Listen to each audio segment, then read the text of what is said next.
What are you laughing at? You know, they gave the world the Walkman. Now, 30 years later, they're planning the smart wig.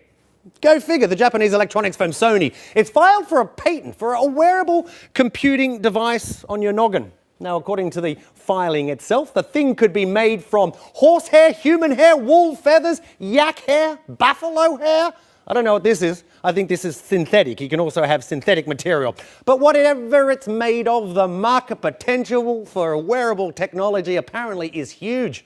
Research firms reckon the global market for wearable technology could be worth around $6 billion by 2018. Let's go straight over to Sam Crompton, who is head of user research for Seymour Powell. That's a design and innovation agency. Sam, great to have you with us. I think there's a few chuckles in the studio. I'm wearing, but it's not a smart wig, but this is possibly what I'm wearing could eventually be a smart wig one day. But seriously, what is this thing supposed to, what's it going to do for us? Yeah, it's interesting. I mean, Aaron, first of all, it looks absolutely fantastic, so let's not forget that. But I think we're in an interesting area at the moment where companies are trying to take ownership over areas of your body, and I guess I'd question whether what is the real purpose behind that. You know, we see a lot of wearable technology being released at the moment, which is taking ownership of the wrist, or as Google Glass, as we know, is going to take ownership over this perspective, and a wig on top of your head. I'm unsure exactly what functionality or what benefit it's really going to enable us. I think, you know, having read some information about it, I think it's interesting that they're trying to position it towards the elderly, trying to say that they obviously have got less dexterity and less natural interaction with the technology. But my question, or my thought really, is that the old people that we talk about now are actually the people my age or your age who are well aware of all technology and intuitive technology themselves. So within 10, 20 years' time, we're not really going to want to put a wig on ourselves. No, especially if it's as hot as this one. I'm roasting at the moment. But you mentioned these other items, the Google glasses, there's the smart watches, wristbands, all smart things. How successful are they proven so far?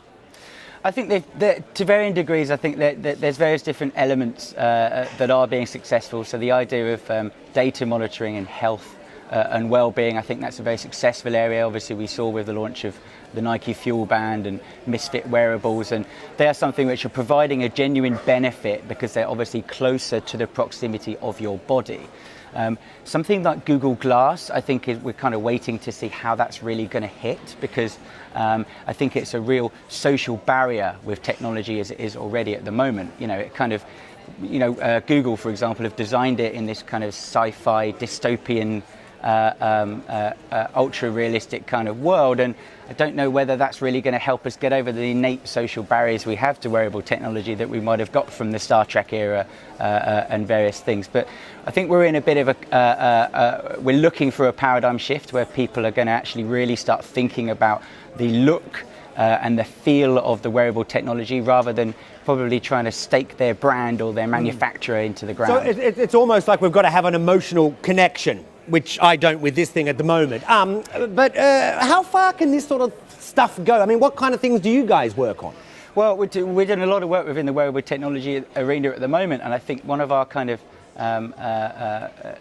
ideas or philosophy is thinking about with wearable technology whether we can make something either gorgeous or invisible. You know, can we make wearable technology something that you really want to wear, like jewelry?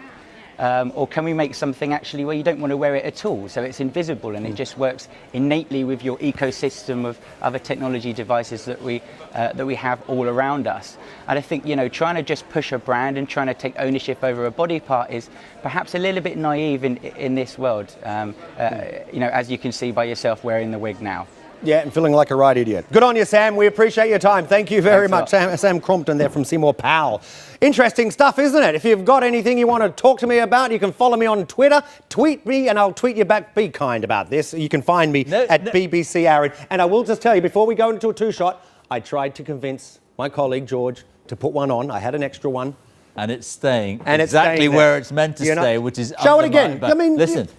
It's like a vision of you about 30 years ago or something. Is that what you look like?